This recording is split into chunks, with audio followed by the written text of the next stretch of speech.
Hello అండి, అందరికీ నమస్తే. ఈరోజు మన రెసిపీ దొండకాయ పప్పు అండి. నా స్టైల్లో ఎలా చేస్తానో చేసి చూపిస్తా, చూసేయండి. ముందుగా ఇలా ఒక గ్లాసు కందిపప్పుని 2 సార్లు శుభ్రంగా కడిగేసి కొన్ని వాటర్ వేసానండి. కావలసిన పదార్థాలు చూసేద్దాము. ఒక 4 పచ్చిమిర్చి ఇలా సన్నగా కట్ చేశాను, 2 టమాటాలు, కొంచెం చింతపండు, కొన్ని దొండకాయలండి. పావు కిలోలో సగం తీసుకొని ఇలా సన్నగా కట్ చేసుకున్నానండి అన్నీ. ఇప్పుడు వీటిని మన పప్పు కడిగేసాం కదా, అందులో వేసేసుకుందాము. చాలా సింపుల్ అండి, కానీ టేస్ట్ మటుకు చాలా బాగుంటుంది. ఒకసారి ట్రై చేయండి.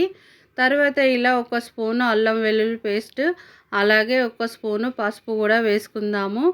చూడండి, ఆ తర్వాత ఇలా 2 స్పూన్ల కారం కూడా వేసుకొని 1.5 స్పూను సాల్ట్ వేసుకుందామండి. ఎందుకంటే మనం పచ్చిమిర్చి వేసుకున్నాం కదా, అందుకని కొంచెం సాల్ట్ కూడా వేసుకొని వీటన్నిటిని మంచిగా ఒకసారి కలిసేలా కలుపుకొని ఇంకొన్ని వాటర్ వేసుకొని, వాటర్ ఎన్ని పడతాయో అన్ని వేసుకొని కుక్కర్ మూత పెట్టేసి 4 విజిల్ వచ్చేంత వరకు ఉడికించుకోవాలండి. 4 విజిల్ అయితే కందిపప్పు మంచిగా ఉడికిపోతుంది. చూడండి 4 విజిల్లకి కందిపప్పు అలాగే దొండకాయలు కూడా చాలా బాగా ఉడికాయి. చూసారు కదా. ఇప్పుడు ఈ పప్పుకి తాలింపు వేసుకుందాము.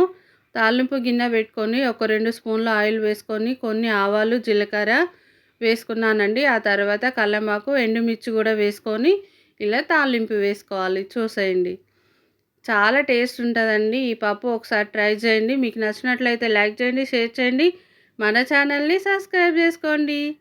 తర్వాత పప్పు ఇలా ఆమ్లెట్తో తింటే చాలా బాగుంటుందండి టేస్ట్. చూడండి, పప్పు అలాగే ఆమ్లెట్ అండి. ఈ ఆమ్లెట్ కూడా ఇంకొకసారి చూపిస్తాను రెసిపీ.